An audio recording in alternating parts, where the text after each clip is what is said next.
we can go ahead and get started. So hello, everyone. My name is Blairta, and I'm with the Gitcoin team. And thank you so much for joining. This session is the official kickoff webinar for the LUKSO Build-Up Hackathon.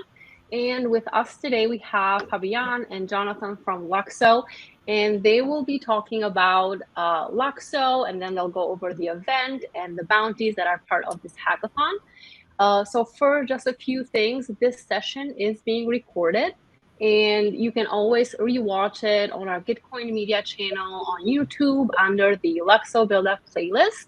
And during this session, you can post any questions that you may have in the Q&A section there. We'll monitor that and make sure that we can answer those at the end. And then last but not least, please do say hello. Let us know where you're watching from. We would love to hear from you, and that's the best way to get to know each other as well. So with that, I will go ahead and hand it over to Fabian to get started. Cool. I'm just trying to figure out my monitor setup, which makes my display turn on and off like crazy, but I figured it out. Good.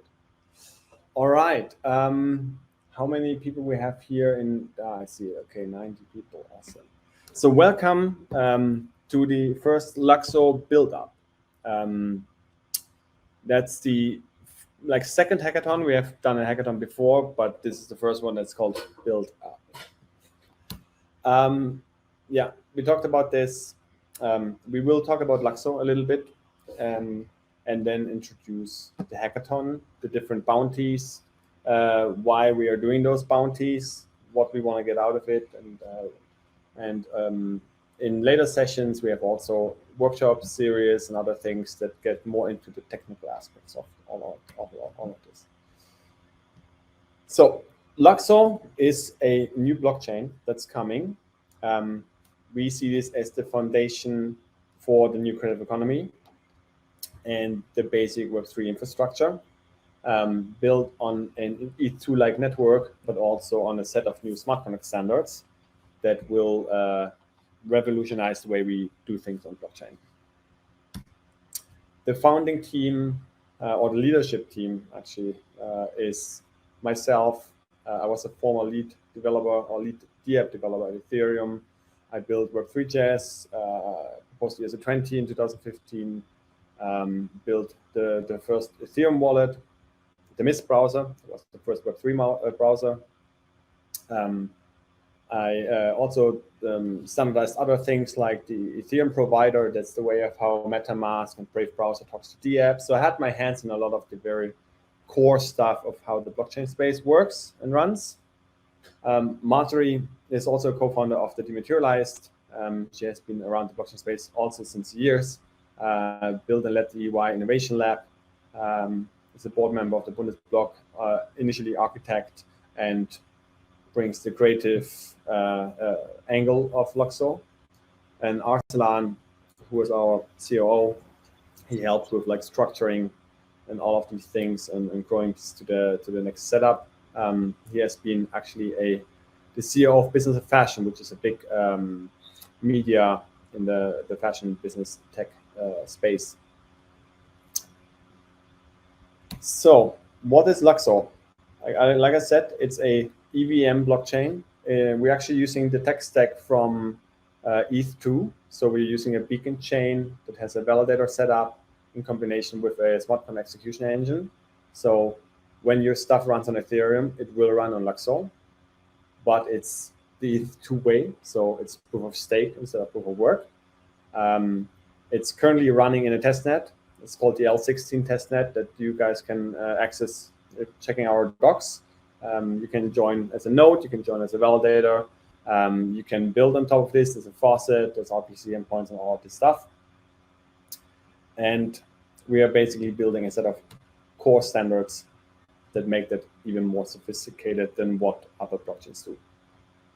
As a creative economy, that's actually a term that we coined in our white paper that we wrote 2019.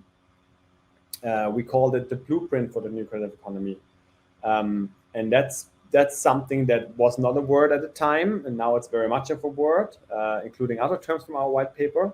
The new creative economy is something that we see all of these digital lifestyle things, fashion, art, gaming, music, anything that has with creative content, the content creators of the current internet, they are the new kind of economy. And we want to build the foundation and initiate the network and build the basic building blocks so that people can build for that space. Because the blockchain space over the last few years has been mainly around tokens and financial products. DeFi came out of tokens. Tokens came out of ERC20, and before that was called colored coins.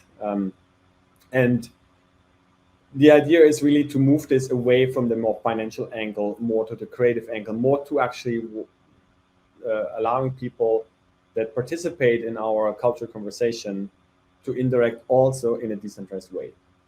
And the creative economy is something that we will see be the next big economy. And it needs a basis, and it needs a place, and it needs a decentralized infrastructure. We have created a new set of standards.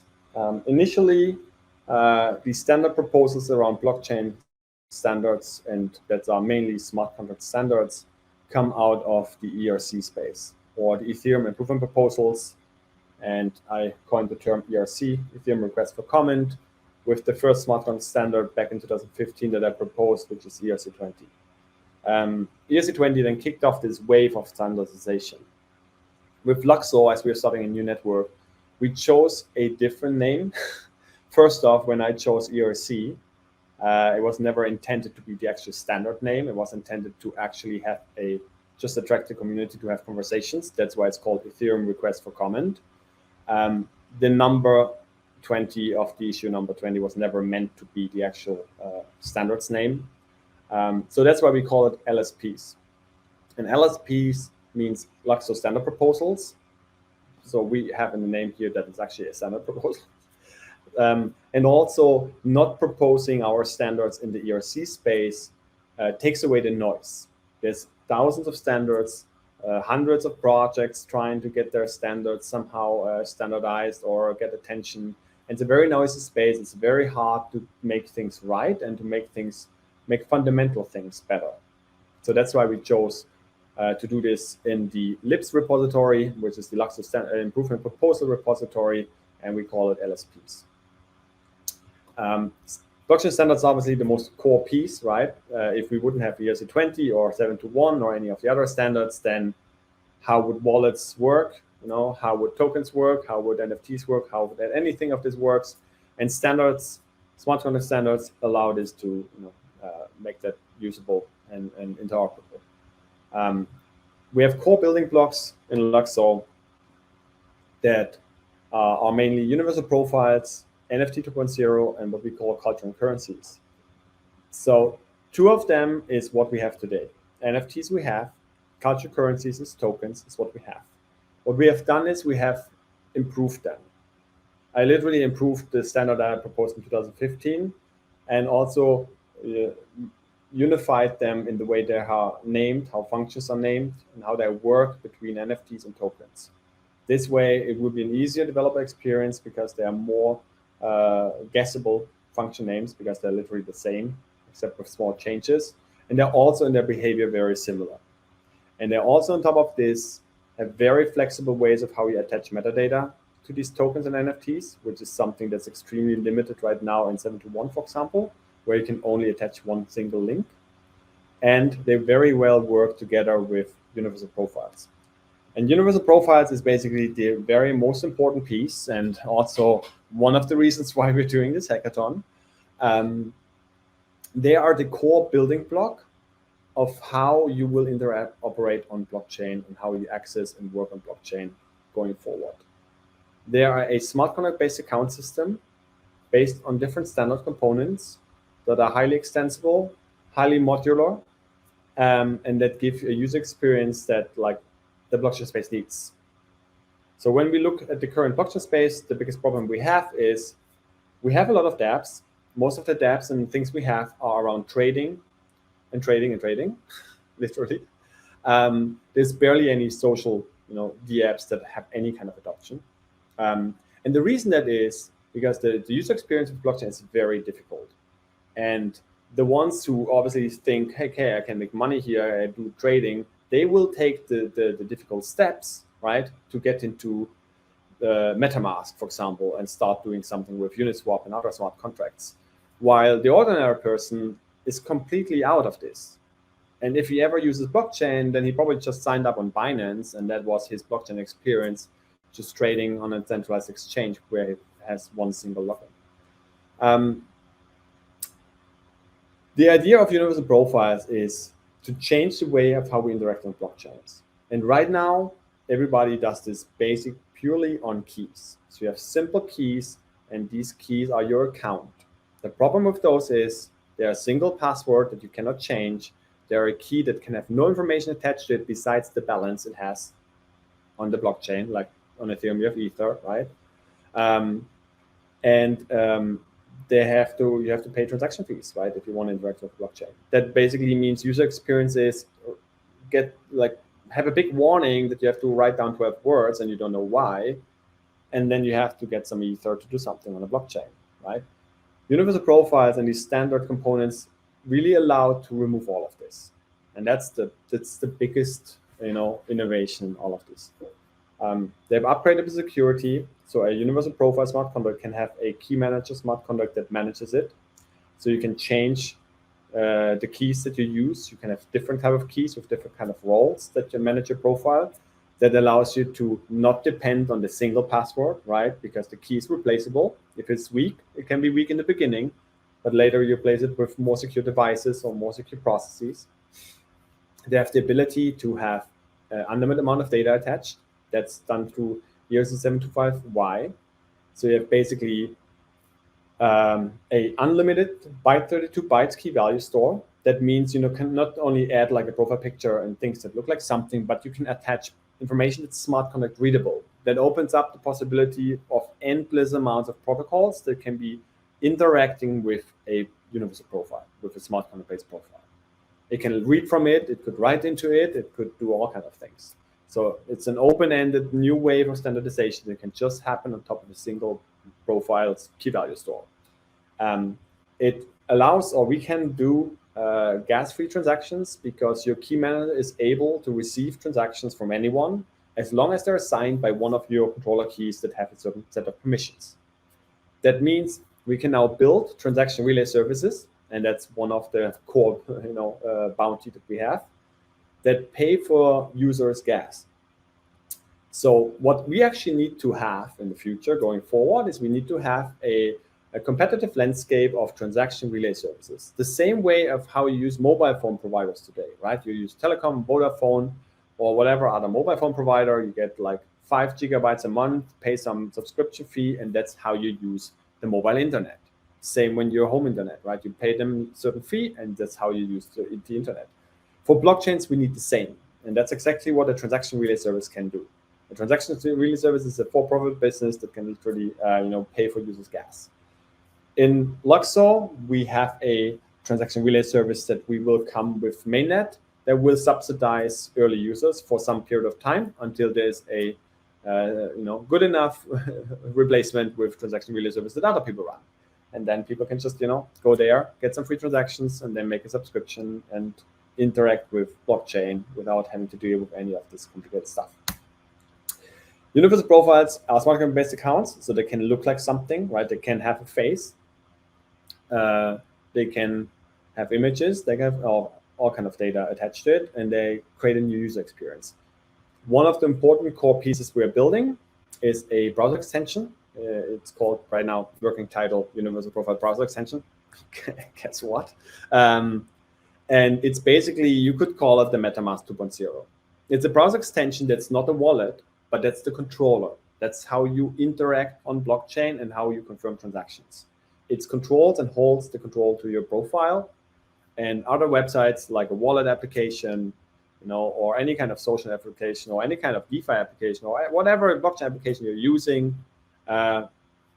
This is the place you control it with, and the application is just the DApp interface. The complexity around universal profiles, the signing, the key manager, all of this is contained in the browser extension, so that for you as a dApp developer, literally nothing changes. The big difference is if you say ETH request accounts and you get an address back, right? In MetaMask, it's the public key of your key. In the Universal Profile browser extension, you're getting the Universal Profile smart contract address back. And when you now say make a transaction from my Universal Profile to another smart contract, the browser extension knows how to sign these transactions in the right way so that they go through your smart contract and your key manager. And you as a DApp developer, you don't even need to understand that. You don't even need to deal with all that complexity on that, key manager signing any of this stuff. You really just use it the way you would use MetaMask, but the user has a way better blockchain experience. The second building block is NFTs 2.0. One big problem we're having right now with NFTs is that actually literally they are broken on every single level. For whatever reason, people haven't realized it yet, which is kind of quite funny. So an NFT, for example, is not easy verifiable on a smart contract level. You can't know if a certain NFT is really valid or not. Most of the time, that's just entry in a marketplace like Super Rare, and there's a address that issued it, and that address has no information. You can't read anything on this address. Right now, the way you verify this is you go to OpenSea or Super Rare, you look at the profile, you see, oh, this is the address of this artist, and should he lose his key and you want to replace his key with another key because he uses a new phone or a new MetaMask, right? The old address is gone. So now you can't even tell anymore that the old address was the same artist because it's literally not decentralized, it's not a blockchain. If you replace this with a universal profile, you have the ability to create NFTs that you can authentically verify by reading in the NFT, checking who created it, checking in the universal profile, and checking if this universal profile says it created the NFT. And you have a two-way bind or two-way claim, and now you can verifiably on a smart contract verify that a certain profile created a certain NFT. Without that, you need any kind of external API. It's flexible and updatable because we're using ERC75Y as a metadata store. That means you have unlimited amount of information you can attach.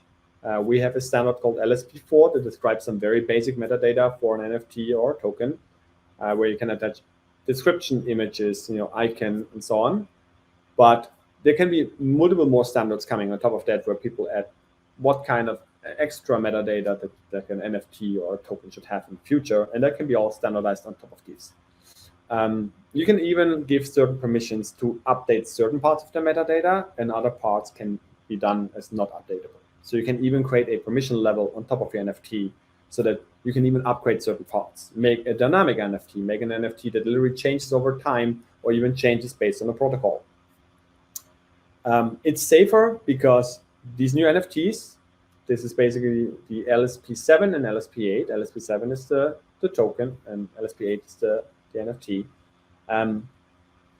They are working in concert with universal profiles in such a way that by default, we are saying that you cannot transfer a an NFT or a token to any EOA anymore by default.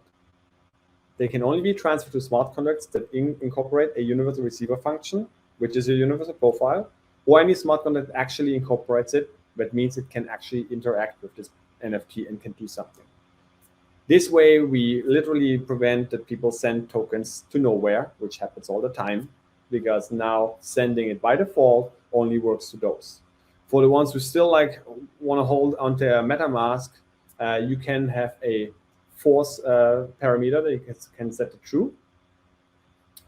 And basically, what we are doing is that you can set a force parameter to true, and that means you can now send it to any address. But by default, for the uneducated user, you can only send it to smart contracts or universal profiles. So, and basically, yeah, this is the basics. We have this in the standards far more detailed, and we have workshops that walk you through these different things. The cultural currencies, by the way, that's a missing block here, is the same. It has the same properties like the NFT. It's a token, but the difference is it's a token, right? You transfer an amount versus you transfer an ID. We also upgraded the way of how IDs work. You have byte 32. Now you can make very complex ways of how IDs can look like. So we are starting this hackathon today. and we run it until August 31st. So this is quite a long hackathon, right? Usually hackathons are very small. That's because we want to give you guys enough time to really dig into the documentation, dig into the tools, dig into the different parts of what we have been building, and really make sure that this is has enough time that the outcomes are really great. Because what we're bringing is new, it's different, it's like a real invention on a core level, on a level where most other projects do not invent, right? They build more things on top. Therefore, we want enough time that you can understand how to make some really great things with this. The hackathon timeline, maybe Jonathan, you want to jump in and talk about the hackathon timeline? Yeah, sure. Hey, everyone. You're muted, by the way. Oh, can you hear me now? You're still muted. Or actually, I'm not. Maybe you're not. Sorry, I was muting. Okay. Sorry. No worries. Yeah, so just to run everyone through what we have planned for the next 6 weeks. Over the next week, we're gonna have four workshops hosted by some very bright members of our team. So the first two are going to be covering the Luxo standard proposals. So from LSP 0 to 12, and that's going to be hosted and presented by Fabian and two of our smart contract engineers, Jean and Yamin. For the third workshop, two of our software engineers from our team, Callum and Hugo, they're going to be giving an introduction on the Luxo tools that have been developed to help you deploy and read the keys and values for the universal profile smart contracts. And then lastly, we have the fourth workshop that's going to be presented by Felix and Callum. And so they're going to be giving a live demo on how to create a basic D app on the Luxo network using the new standards and tools. Now, to provide you with as much support as possible, for the remaining duration of the hackathon, we'll be hosting 4 office hour sessions on Wednesday at 5 p.m. CET.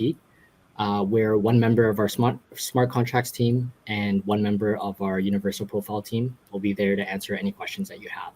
And so the approach we're taking with the office hours is that 1 or 2 days before, we're gonna reach out to the dev community, ask what kind of questions you want covered on these sessions, and then we'll spend a good portion of the session addressing the most pertinent ones up front, and giving demos or share screens live, just so it's most helpful to you guys, and then we can answer any live questions at the end if you have any more.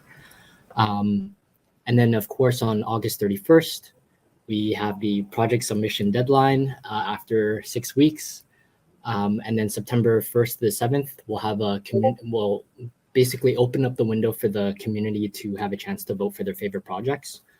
Blurta will cover that towards the end of the presentation, but you'll be able to choose your top 3 projects, and then the top 3 projects have a chance to win the $40,000 kind of prize pool for the Community Choice Award.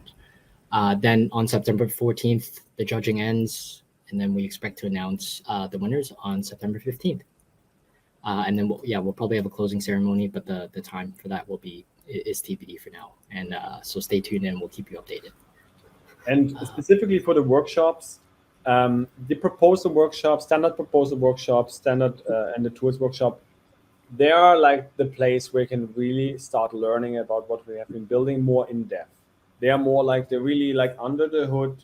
This is the standards, how they work. Because if you want to build something universal profiles in a more complex way, right? If you want to add information to a profile, want to do things with these on a low-level way, you want to understand those low-level functions. If you're just building the apps and interacting on a more superficial way, it will be easier, right? But all of these workshops are very highly recommended. Otherwise, you have to read the docs. This is where Jean and Yaman will present them, and Felix and Callum will present them in an easier, digestible form. But I go from like the more in-depth to like the app developer experience. All right. Yep. Go ahead, Fabian. So we have the different categories. We have grouped them into universal profiles tools. That's for us the most important ones, actually, because the more you understand and build around these universal profiles, the more exciting it will get for everyone else. Social DAOs, because there's a lot of things we can do now with decentralized social media, now that we have actually profiles that can hold information. Fashion, art, music, entertainment, multiverse gaming, that's more on the gaming, 3D gaming side, like engines and so on. And we have a blue sky category when you have some great idea that doesn't fit in any of those, but you think it's great enough for the Luxo ecosystem, then that's your category. The Universal Profile Tools transaction relay service, and I will walk now through the different bounties and why we chose them and what do they mean. So I explained before, a transaction relay service is something that can take away the gas fees of users, right? So now we have the ability that this account, the key manager of the account, can receive a transaction calling the execute relay call function on the key manager. And as long as there is a signed message in it by one of the controlling keys, it will execute through the profile, through this user's profile. That gives the opportunity to build transaction relay services, right? The new telecom of the blockchain, basically. And the opportunity here lies really to create a for-profit relay service, right? That really works just as a software as a service, where people can come, have a freemium model, get some free transactions, get maybe a free profile, and then you charge them a subscription fee. So most users won't know why they need blockchain, right? Initially. And ideally, they should be able to freely play around before they even understand why this makes sense for them.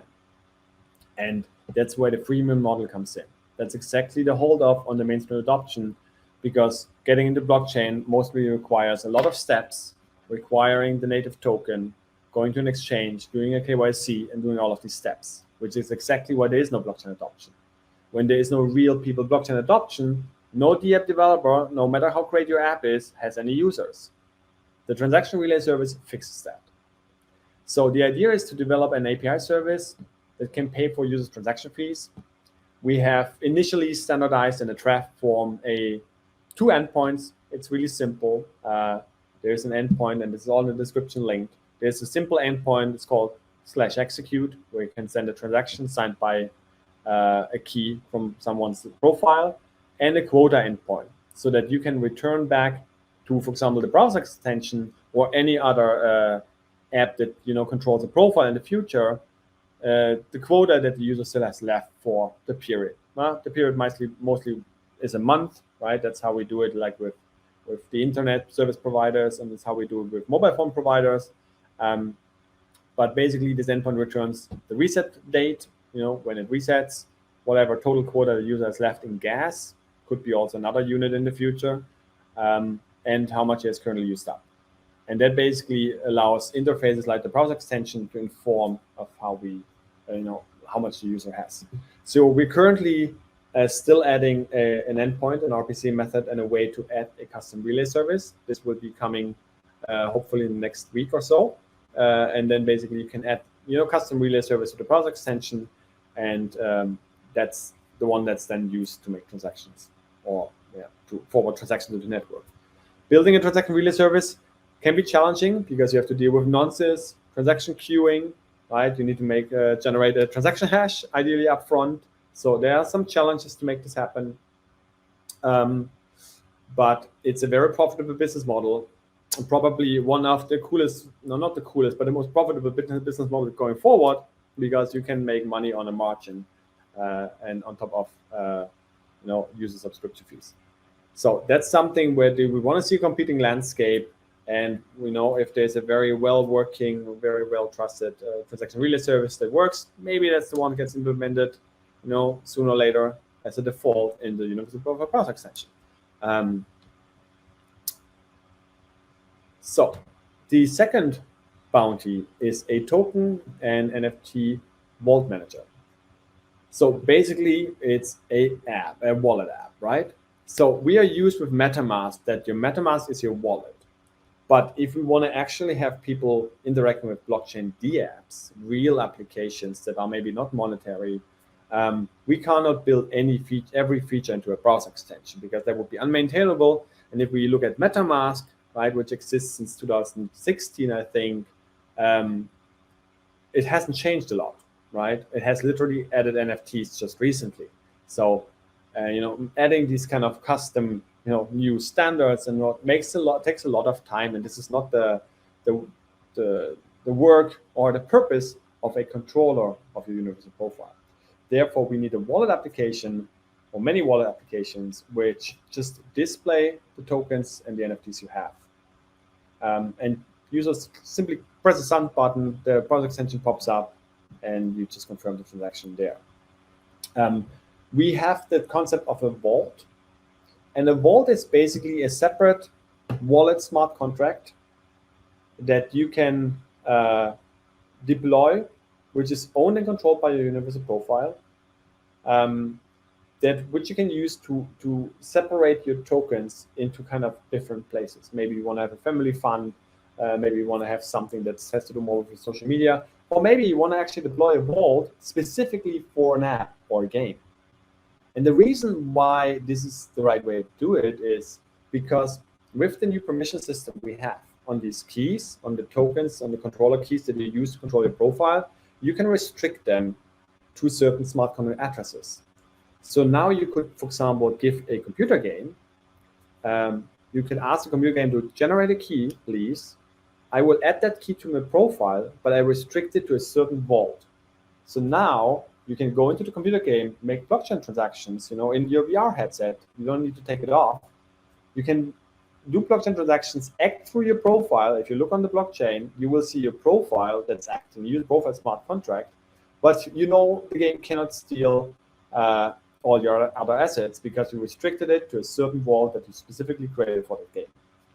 So vaults will have many functions, separations of concern, but also separation of for security reasons, right? For different games or apps that you're using, that you actually want to allow to control your profile.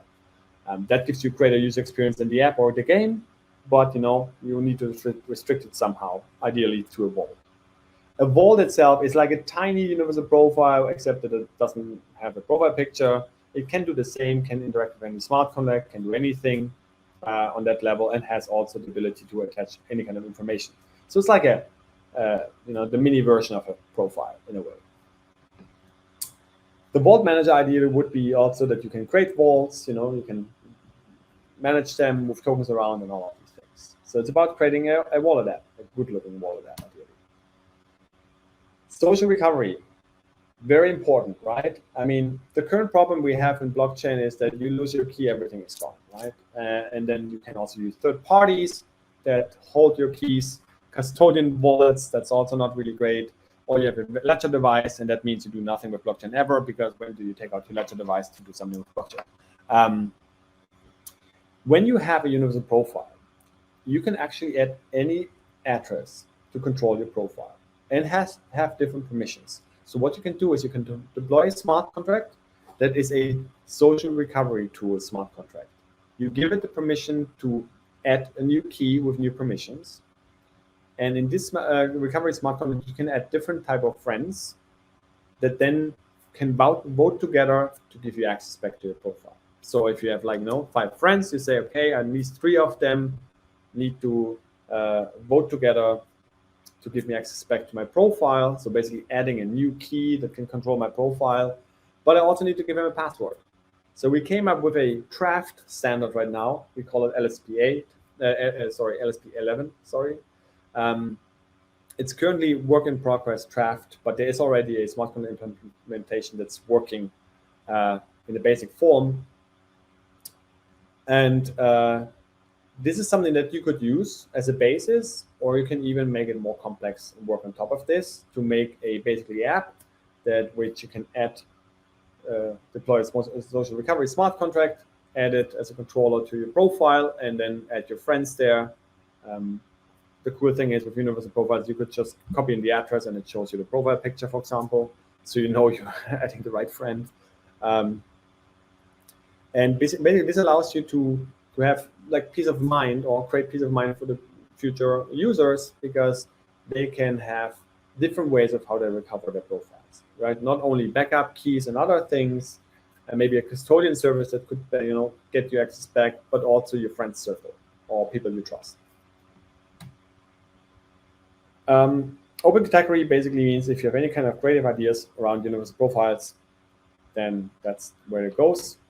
Social DAOs, and one specific thing that we think could be useful to build is a chat application. A universal profile is now an account that has information attached to it. That means what you can literally do is you can have all kinds of information that's relevant for even non-blockchain applications. In our key manager, in our setup we have with the universal profile of the 7-to-5 account and the key manager, you have now different keys that control the profile, and they can have different levels of permissions. And because there's now keys that you can use, you can actually make a chat application where you can send someone a message and it's already encrypted towards his decryption key that he has in his profile. And not only can you send him an encrypted message, but you can also sign your own message that you're sending, so that the other person can verify it came from the right source and it was not altered. So making a fully encrypted chat application with verifiable messages is now possible.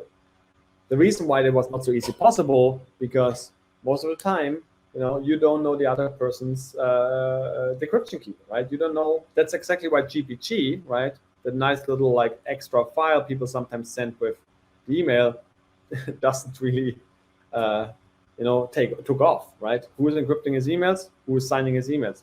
Barely no one, because it's too complicated. Because you mostly don't know the key that the other person has, which is attached to his identity. Universal profiles change that, because now we have keys with levels of permission that you can literally read from the profile smart contract.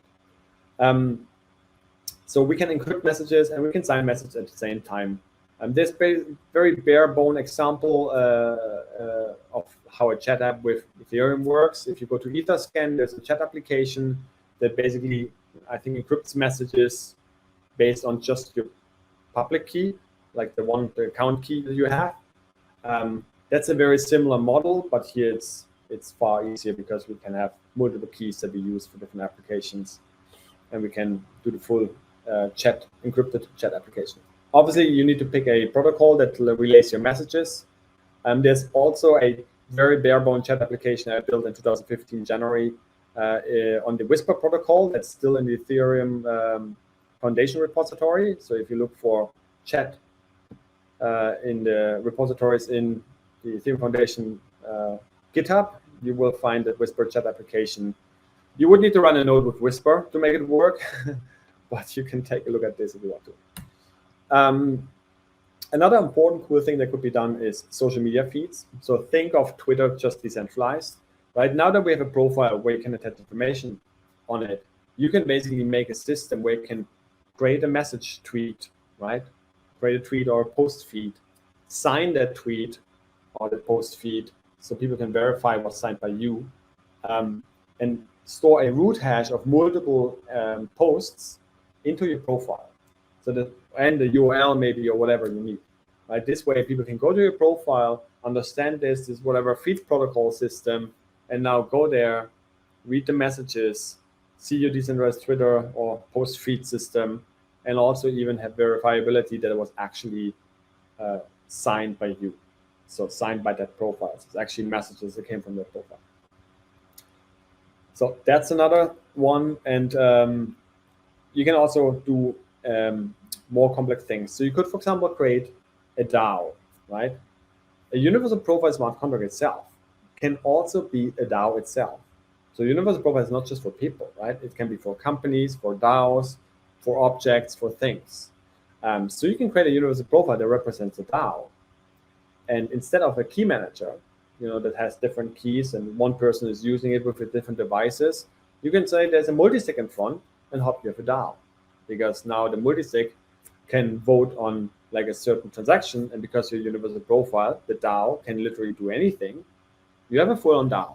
So you can make a full-on DAO if you just take a multisig, and put it in front of the universal profile. So the idea is building a DAO voting, DAO creation, system and a voting system so that you can, create DAOs and then interact with this DAO through your other universe profiles. Obviously, we have also open category prizes. That means if you have some great ideas in social and DAOs, then come here and that's the place. For fashion, art, music, entertainment, the idea is we call it fame. Bring fame to the unicative economy. This is anything, any kind of D-app that you think could be relevant for musicians, right? For them to issue music tokens, or for them to engage with their fans, or maybe for a creative, or maybe for an artist to just issue a token, right, to their followers, and make something like OnlyFans, just not porn, ideally. There's so many things that could be just done around artists, creative people, and you could do a lot of cool things that are from giving artists the ability, and creatives, which could be YouTubers, content creators of all sorts, the ability to interact with blockchain, right? Make a cool D-app. Now that they have a universal profile, it's easy to create for them, and they can interact with blockchain right away, or with Luxo. That basically allows them to interact now with these D-apps, which are more on the social side or more on a creator side. You could also build an NFT generator or creator tool, for example. Multiverse gaming, obviously everything has to do with the digital realm, the more 3D space. You see my VR headset here, right? VR will be a big thing in the future. That's definitely where you want to do things in. But we are specifically encouraging integrations of universal profiles and tools into Unity and Unreal Engine, and other popular game engines. I mean, these are the most two popular ones. So the thing is, in the future, obviously, if you're a game developer, you would like to have some kind of way to lock in a universal profile into your game, right? And the idea could be the game generates a key, right? Ask the profile to add it to the profile. You create a vault, restrict this key to that vault, and hope you have a game where you can literally be in VR or whatever other game environment doing blockchain transactions, because the game has a key, can sign messages, relay them to the network, either through a transaction relay service or through his own means. And the user doesn't need to even, bother with, confirming transactions, all of this stuff. So there's a lot of tools we can build around universal profiles and these new standards that are directly incorporated into game engines. So if you're a Unity coder or Unreal Engine builder, that's the place where you can play around and do things. Blue sky, obviously, it's a blue sky. Right now, there's no blue sky, but there's often a blue sky in summer here now. That's where you can make up your own cloud, make up your own idea. If you think it doesn't fit in any of the categories, but it's valuable enough for the Luxo ecosystem, that's the category you would choose. We have developer resources. The number one thing you want to look at is obviously you want to join all the workshops, right? They're very important. The workshops will give you the most easy, in-depth way into this new tech stack. But the Luxo tech documentation, which is docs.luxo.tech, that's the place where you definitely want to go. These links will be also on the Git Hackathon website. So the other important part is obviously if you want to dive more in depth, you want to read the LSPs, the Luxo standard proposal. There's the LIPS repository. There you find all the LSPs, and these are the descriptions of the standards. We have also the standards proposals, smart contract implementations. So we have implementations of obviously the universal profiles, NFTs, even NFTs or the token standards LSP 7 and 8, even backwards compatible to 7.1, backwards compatible to ERC20. We have different versions of those, all already deployed, already built out, which are ready to be deployed. So you can use all of them. And very important is we have a set of tools. We have specifically two quite important tools. ERC75JS, which you find on NPM, which is the tool that allows you to interact and mainly read from ERC75Y smart contracts without needing to understand all that complexity of encoding and decoding stuff into the key value store. So you basically just instantiate it with a schema, the schemas you find into the standards repository. So each standard, when it is an LSP2-based standard, has the JSON schema on the bottom that you can copy out. You feed that into the ES75JS, and then you can just simply call values like get me the profile or fetch me the profile, and we'll do all the magic for you. ES75JS, definitely the tool you want to use if you want to read from a universal profile. LSP Factory, that's basically your deployment library for universal profiles and tokens. When you go to deploy universal profile, it's 3 smart contracts. It's a key manager, it's the ES75 account, it's a universal receiver delegate. To make it easy, right, the LSP Factory allows you to literally deploy a profile with universal profile.deploy, giving some parameters, and hop you go, and the thing is deployed. So the idea is also use the L16 test network. It's currently running. It's the actual network that will be later. It functions the same way like the mainnet, same protocol, same way of how it functions. So you definitely want to run it on that and test on that. It also allows us to see, load and different interactions. We have some RPC endpoints that are load balanced. If you overhit it, that might not be a good idea. You can also run nodes yourself easily, right? You just go to the network tab, run a node yourself, and you have your own RPC endpoints that you can use locally. We are also integrating a way to switch to a local network in the Universal Profile Browser extension soon, but it currently only allows you to switch to localhost networks if you run your own node, or if you run your own Ganache, for example. Yeah, but this is the basic tools. Everything you can find in the Luxo tech documentation. There's also links to the tools and descriptions under tools. There's also guides. There's the standards described. It goes pretty much in depth. Yeah, but highly recommend you to join the workshops. Yeah, and in terms of the, we got some questions about the, how each project is going to be judged for the prizes. So in terms of the judging criteria, we're going to take a holistic approach.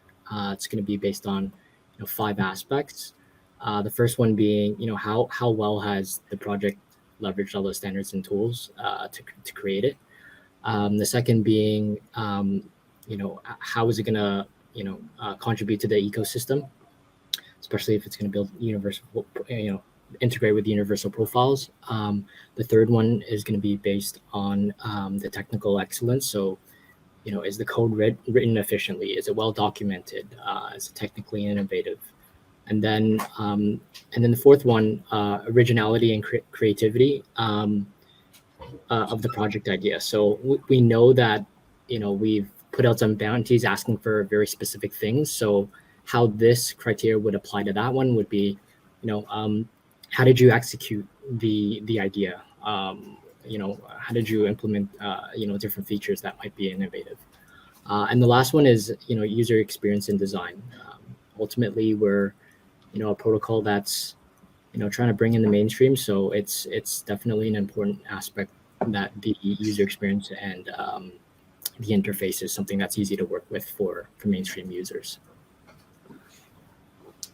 Yeah. So, yeah, information. There's the Discord channels. Maybe you want to give a bit of a insight. Oh, blurred up. Yep. All right, everyone. Let's see. So if you'd like to be part of a team, join a team, or if you're looking for team members, when you join the hackathon, on the hackathon page here, you will see a team formation button.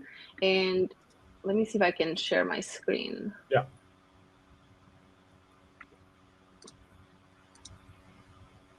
Okay, give me 1 second. And there's also the Discord channels where you can, arrange, find team members and talk to people. All right. People that might help you.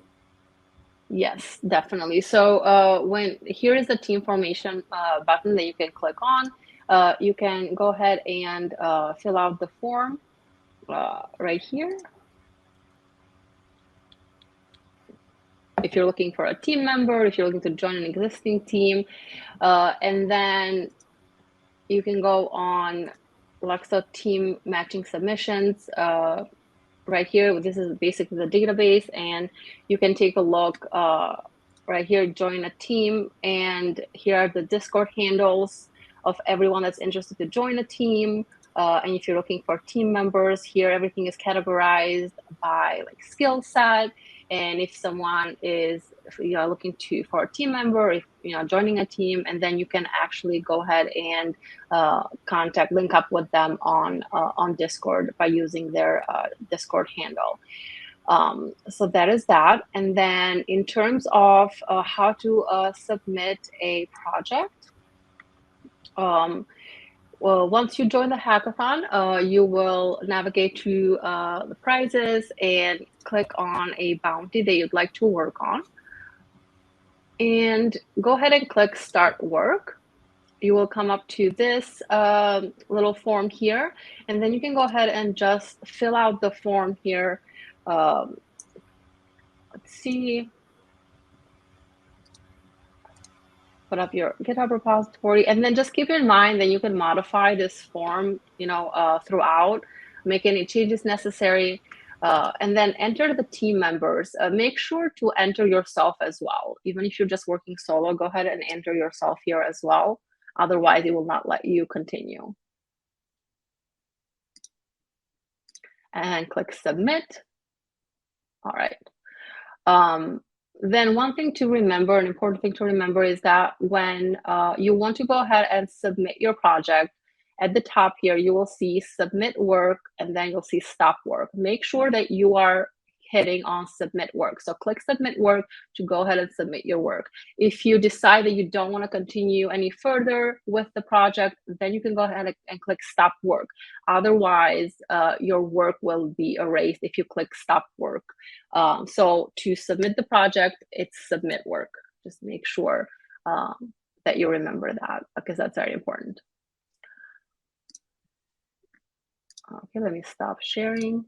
And then just keep in mind that you will have the opportunity to select and vote for your favorite projects through quadratic voting, and we'll notify all of you via email. You'll receive a notification. We'll let you know how to further proceed with that. So keep an eye out for that for further instructions.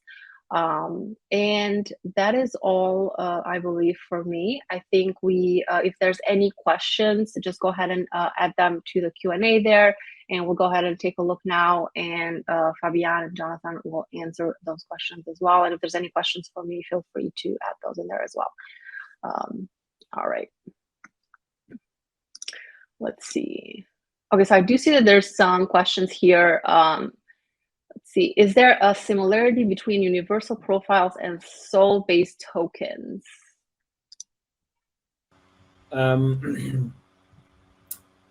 So I haven't looked into the details of soul-based tokens, but I think there's not. I mean, I actually spoke with Vitalik about these standards already a while ago. Our standards are quite comprehensive and quite detailed. Soul-based token is a paper. This is a working thing, and it works under the hood quite different. But so I would actually say no. Okay. Let's see. We can also make yes or no questions. And there's another question regarding use case for dynamic metadata. What's the question? So you want to have here use case of dynamic metadata for a token? I mean, for example, one thing is you have a digital fashion item, right? And you link a JSON file that contains, or you link different assets. You can link a JSON file that contains different, 3D files. So now we have new game engines, new 3D file formats, other things coming in the future. It would be great if the artist who created a digital fashion item can now upload future versions, new 3D files that are compatible with new things, right? So you could just update this JSON file that contains the links to these different 3D files. While other data, which could be, data that's maybe relevant to a smart contract protocol, other things, maybe he doesn't want to update this. And if you want to give certainty You can even split things into different metadata fields. So you have like a key value store, right? An unlimited amount of key value stores. So you can say 3 of them you can update, 1 of them you cannot update. That's even working right now with our key manager. So you could literally put the key manager in front of an NFT, right? And give the artist the restricted permissions on what fields he can update or what key value store he can update in his NFT. So sometimes it makes sense to update things. Maybe it could be also that you want to have a protocol that changes an NFT or an NFT collection over time, right? Changes certain metadata automatically based on a smart contract logic. That can also be done. Okay. Let's see. Dennis asks, can I submit more than one project? Got so many ideas. Number one, you need to be able to code, okay? Very important. And you need to also, code with not only 10 hands, right? You have only 2. So it really depends, how fast you are and what you can produce. So if you have a lot of time to make multiple projects, that would be quite surprising. But I would say that's possible as long as there's different projects, right? If you take the same project and submit it in multiple categories, that's obviously not valid. Yeah. So basically, yeah, each project can be submitted to only one category, but then the dev could be part of multiple projects. Just to clarify. Yeah. All right, perfect. And let's see, are we allowed to use ArtHat and Ether.js, or do we have to use Web3 and Truffle regarding the rating? Use Web3, otherwise you are completely out right away. No, I'm joking. You can obviously use whatever you want. The library will not make the difference. No, absolutely not. Okay. Let's see. Nathan asks, win or lose, will the contributing team own the source code to their build? Sorry, what? Will the contributing team own the source code to their build? Absolutely. It's your stuff. You make it. You're not selling it to us.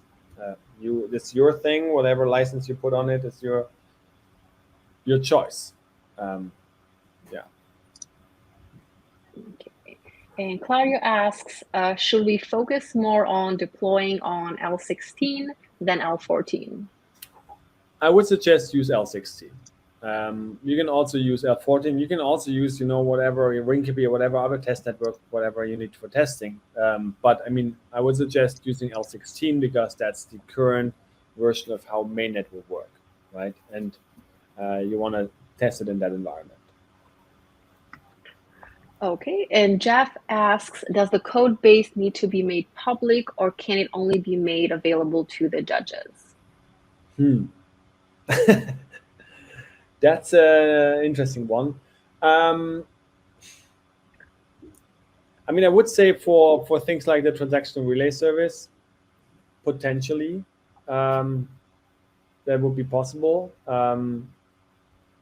But I'm a big fan of open source. I think everything should be open source at all times. If you think you have a strong advantage of not open sourcing something right now, that's okay as well. Obviously, if you're going forward and want to build a competitive transaction relay service, then maybe you want to keep it closed. By the way, very important, just because you're a transaction relay service doesn't mean you control users' funds. You don't. All you get is a message that you can relay to the network, or you don't, right? So all you do is a relay service, really. That's exactly why I call it transaction relay service. So yeah, if you want to keep your code closed source, I think that's fine. It really, right, but it needs to be available to us so we can see what we build, obviously. Okay, and let's see, Jeff asks, will mobile user experience factor into the review process? If you're building a D app, right, and right now we have the universal browser extension out there. So the main goal is obviously it's a D app, right? You could build, we are building a mobile app that's also a universal profile controller that you could use then to create mobile apps.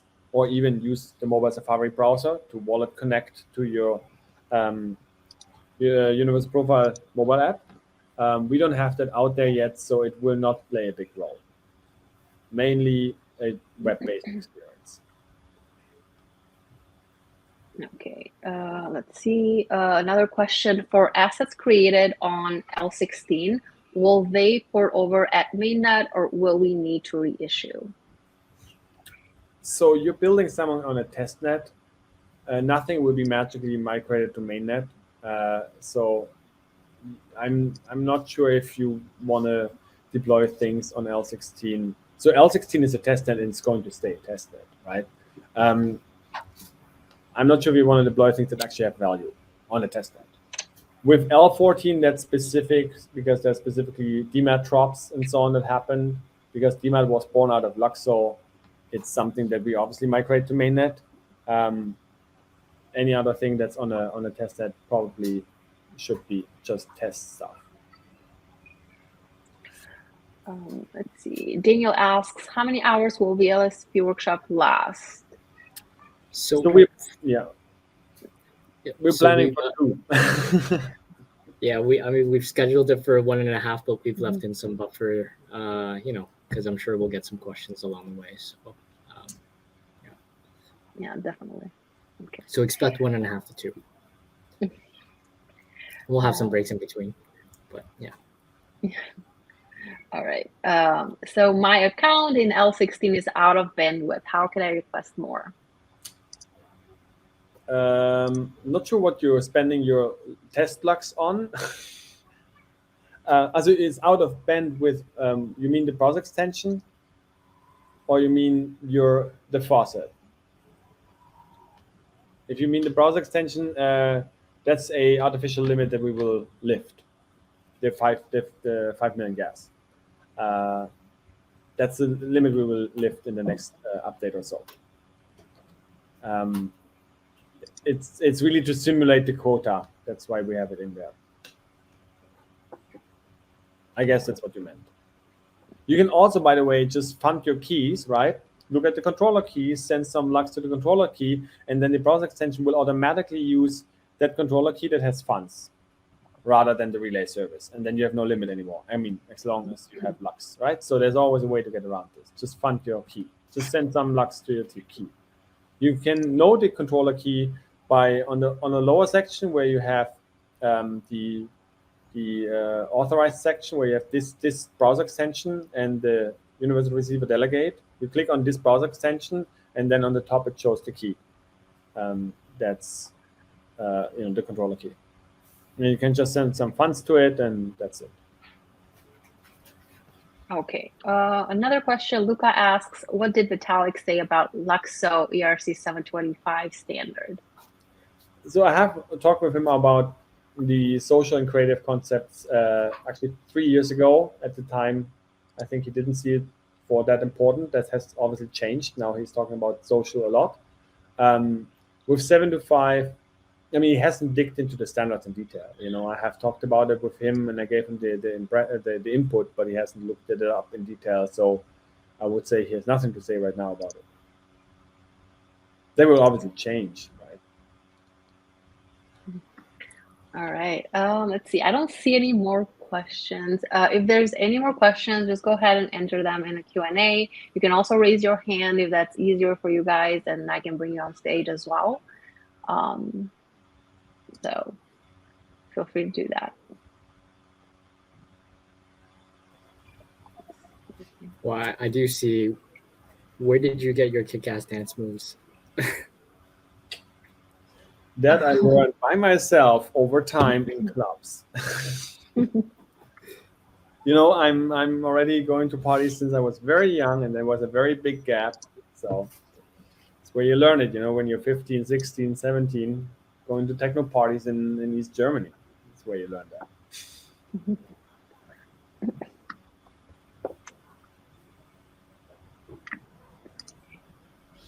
Berghain. I haven't been in Berghain, by the way. I don't like to queue up and then don't get in. So there's a lot of other good clubs. So Let's see. We do have another question. Carlos says, how will the Luxo office hours work in terms of scheduling time slots, perhaps? So you're going to be able to access the office hours similar to how you did for this kickoff webinar. So it's going to be held on Wednesday, 5 p.m. CET time, and it's just like how you came in here. Yes, we'll send an announcement on Discord as well with the AirMeet link, so you can just go ahead and just keep an eye out for that. And also, when you enter the AirMeets link, there's an option for you to add the calendar invites, like whether it's through Google Outlook, so Yes. you can add all of them ahead of time. And the idea is to collect questions up front. Obviously, if there's a lot of questions, we will go through the questions that we have collected up front. Obviously, if there's less questions, then they can be answered here in the same format we do it now. But there will be more our tech team present. They can give all the answers. I will join some of them as well. Okay, let's see. There's a couple more questions I see here. TJ asks, are there plans for a mobile SDK at some point? So yes, we would like to, but I mean, in order to interact with universal profiles, you don't necessarily. I mean, you could build. We actually have a pre-version of a ES75JS for mobile, but that's just internal. Maybe we put it open source at some point. There's also a more recently updated Web3 Swift library that you can use for mobile, for iOS. So it's Web3 just for Swift. I mean, on the mobile side, most of the dev tools are more limited, obviously, than JavaScript, right? An ES75JS type of thing for mobile would be great. I'm not sure how like open sourceable that is right now, what we have there. Dennis wants to know, does the 3-minute presentation video must have a voiceover, or can I do an old school subtitle video?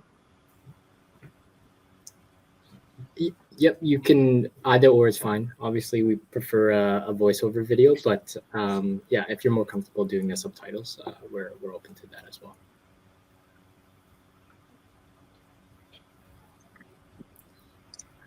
All right. Let me just check. Let's see. Okay, is there a specific number you had in mind regarding how many projects will participate in the hackathon in order for it to be considered a success on your part? Absolutely love everything about the project, by the way. I mean, the moment there is just a single awesome contribution in a single category, it's a success. So, I mean, we want people to build cool things and getting aware of these new tools and standards we have built and Luxo in general. And anything that moves that forward is a success. So obviously, the more the better, right? But yeah. Okay. Are the Luxi bounty prizes locked? Let me show this on stage. There you go. Going to be locked if they're already in Gitcoin, or what's the question? Do you want to elaborate on your question? Do you want to raise your hand and I can bring you on stage? Let's see. Locked tokens if you win. Okay, I think they're like, you mean they're in escrow, like if they're locked into Gitcoin? I'm assuming. Not escrow, no. Yeah, no. Escrow, and they will definitely be paid. Obviously, if you win, right, and if there's a really great submission for that category, that serves the price. Yeah. If you ask if we have them, we do. You can go on Etherscan, and you can go to Luxo multisig, right, and then you will see them there. Locked to US dollar. Okay, that's a good question actually. So the way a Gitcoin works is that it's basically once you submit them, so they will be locked in dollar, right? That's basically they're locked in dollars. Yeah, exactly. Okay.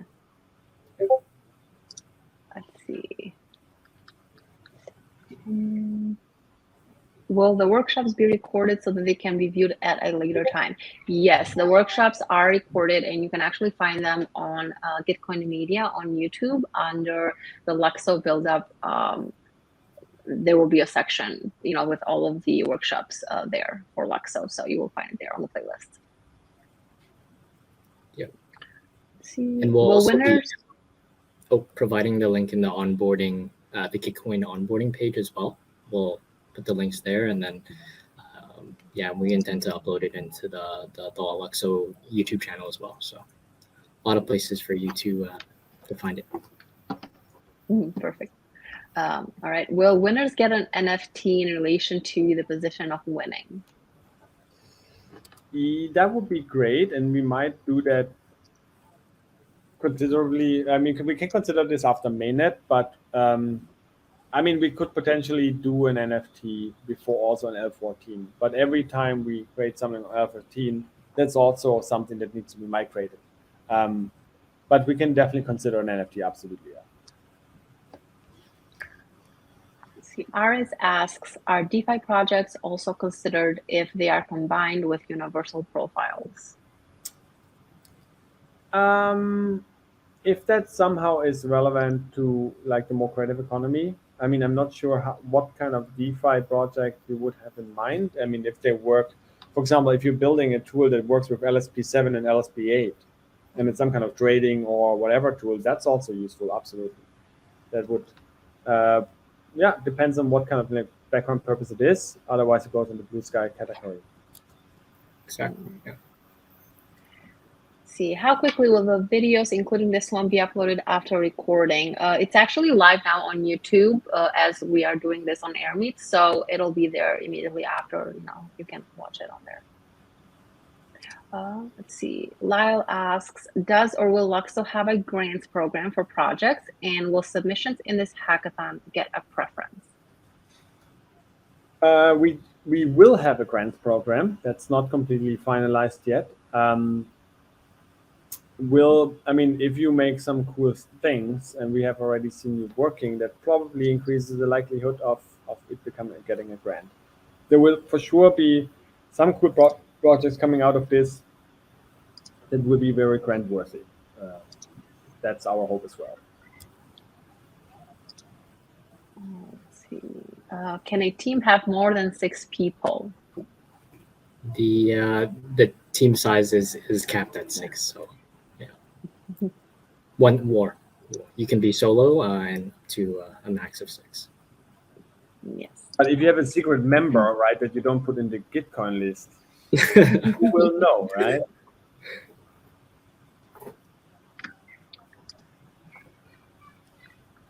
Let's see.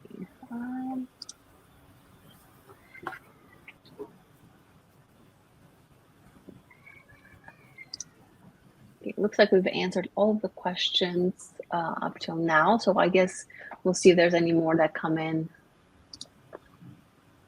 So yeah, there was obviously the Dennis with the 8,000 lux. It will depend on the day of the payout, the price. It will be in US dollar.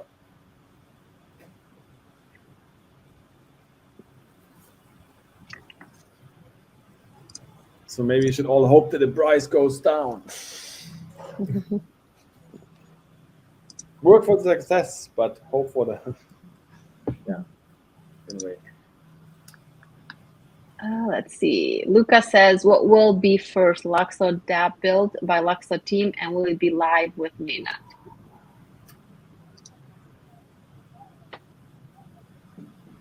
Okay, the Luxo dApp.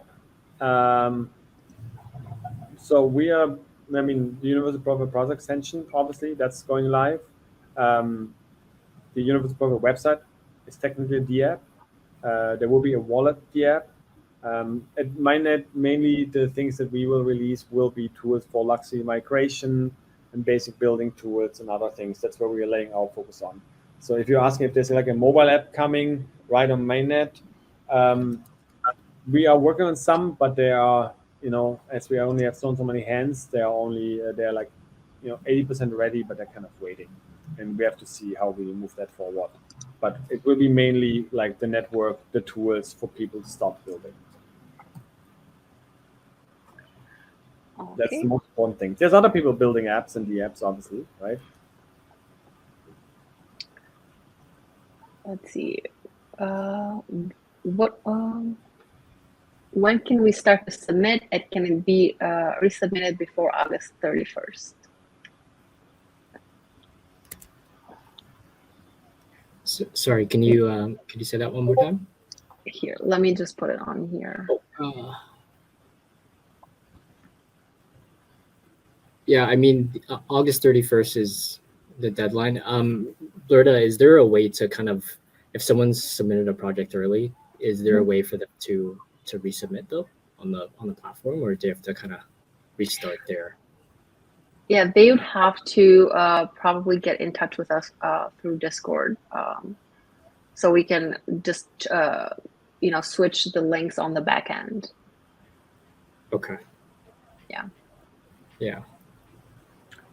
And I mean, yeah, August 31st is the hard deadline. So. Yeah. But obviously, yeah. Go ahead. People can join throughout the 6 weeks, right? And submit the project. Yes. And if you finish early, obviously you can submit. It's just that if you need to change something on your submission, probably have to let us know. Yeah. And I just want to clarify, just because I see a lot of questions on the whole Lux price aspect. If the first prize is 30K, then you don't even need to think about the Lux price. It's 30K. And then when you pay it out, we're just gonna pay it out on that day, whatever the conversion is. So but it'll be in Lux, right? So but it's not like there's gonna be a huge time lag between when the price is locked in and when you get paid. It's just 30K as the grand prize, and then in Lux on the day of the payout. So nothing to really worry about there. Let's see. What will happen to the winning project? Will the company help further after the end of the competition?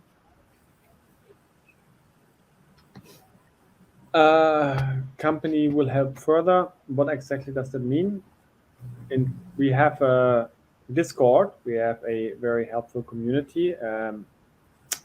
What do you mean with help further? I mean, that's a grant program potentially, right? That obviously, if your project is very well done, successful, and something that's grant worthy, that it could receive a grant, if that's the question.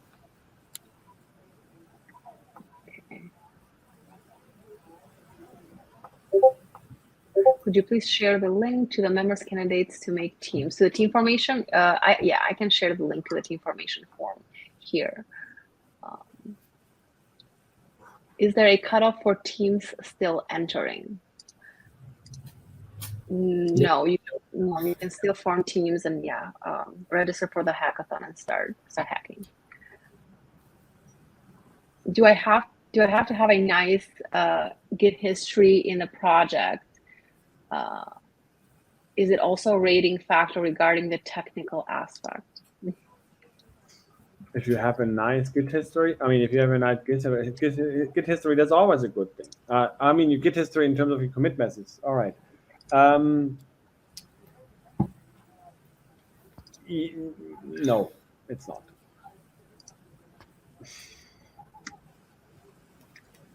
Okay. Do you remember first project built on first Ethereum hackathon? Oh, I don't know what was the first Ethereum hackathon. I mean, there was never an Ethereum hackathon, an official one. There were some around events. I'm not sure if DEF CON ever did a hackathon around DEF CON. I don't remember. So I don't know. I wouldn't know what would be the first hackathon. There were East Denver, East Paris, these kind of conferences that make hackathons, but an official hackathon, I'm not sure what that would be. Back then, was different. There was not like these straight AMA pump and dump hackathon, fast, straightforward setup of things you have to do as a blockchain project. That's a very recent thing of the last 2 years. In the past, was more organically, right? Let's see. Is it imaginable that some categories don't receive submissions? that deserve a prize, or will any submissions be eligible for prizes regardless of quality? No. Obviously, if it's not, and also the thing is, we have to make also clear that when we have a category where there's very little applicants, right? That doesn't mean that you automatically get the first prize. So if we give first, second, or third prize or no prize depends on the judges. Just because you're the only applicant in a category doesn't mean you will win, right? That's not how it works. Because obviously it's about rewarding the good projects, the really good project, not just because you sat on your computer for a few hours and spit a repository out, and you were luckily the only one in the in the slot. The quality, yeah. Dennis asks, do the winners stay anonymous, or do they have to show their real name and face? That's all up to you. I mean, you can stay whatever you want. That you don't need to put your name out. There is, though, a potential accounting thing that we might have to ask for an invoice with your real name. That's something that we're internally clarifying right now with our tax advisors, because we are a German-based company. So you might have to put your real name on a piece of paper. But in terms of public name or whatever, that's up to you. You can use your GitHub handle, you can hide behind the Mikhail's picture, whatever you want. All right, and then will you share your slides here? Yes, we'll go ahead and share the slides, Jonathan. We can share the presentation. You can share it here in the message box here, or you can on Discord as well, just to make sure that people have access to it. Yeah, we'll post it in the Discord after. Create a Perfect. PDF version for everyone to. Yeah. Perfect. Yeah. Let's see. Hank asks, where can we find the slides of this event? Okay, there we go. Hank, we'll post them on Discord. Let's see. Luca asks, are Luxo standards most advanced standards in blockchain today? If you ask me, I mean, the thing is, depends on how you want to. Depends. I mean, obviously, there's other complex standards and other standards that make sense.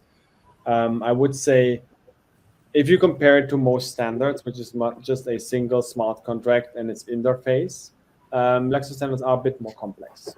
I mean, because we build modules and components that can work together. Key manager can work with an account. Key manager can work with an NFT. ES75Y, is the metadata of an account, but also of an NFT on a token. So these things are built that they literally work together like Lego, and you can put them together, and they all have different functionality in the different pieces. So it's, I would say they're quite advanced. I would say and then also there is the standardization that can just happen on top of LSP2. So on this ES75Y key value store, we have this schema. There's now plenty of new standards of what you can write into a key value store for smart contract and what they can be used for in the future by other protocols. So there's a lot of massive more standardization can happen just on top of these core components and fundamentals that we have built. So I would say they're quite advanced. Are they the most advanced? I don't know. I don't know everything. So I haven't seen every single standard to really say that.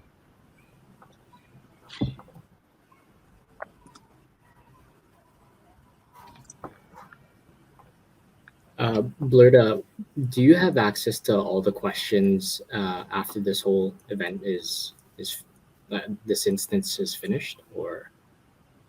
What do you mean, if there's any new questions? Or all the, is there an archive of all the questions that were asked on today's meeting?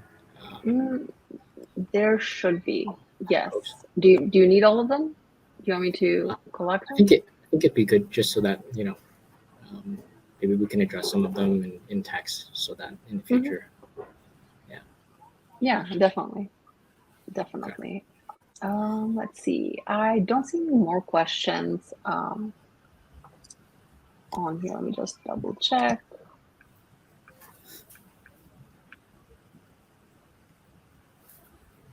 Awesome. Thank you guys also Perfect. for participating. And we're really looking forward to all the cool things that you will create. And really, this is the beginning of building on new fundamentals and really making this blockchain space accessible, right? I mean, this is literally the missing piece, right? Why nobody is like using thousands of DApps every day? The reason is it's too complicated. We have built the foundation to make that easier, and now we need you guys to even help with building more foundations around them, but also build the cool apps. Yes, perfect. Well, thank you so much, guys. This has been such a great session. So much, such great information shared on here. Just make sure to join the Luxo Discord. Make sure to join all of the other sessions that are coming up, all the workshops as well. Keep an eye out on Discord. We'll make sure to announce them. They're all happening at 5 p.m. CET, just like today. However, we'll go ahead and put a link to Airmeets on there for you as well. So thank you, Fabian, and thank you, Jonathan. Thank you, everyone, for joining, and happy hacking. Yeah, can somebody put the link to Discord in here? I think it's discord.me. I don't know what the actual link is. Yeah, let me see.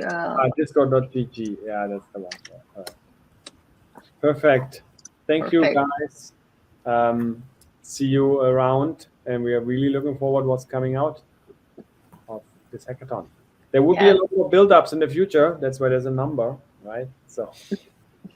Yes. And all right. Meetups too.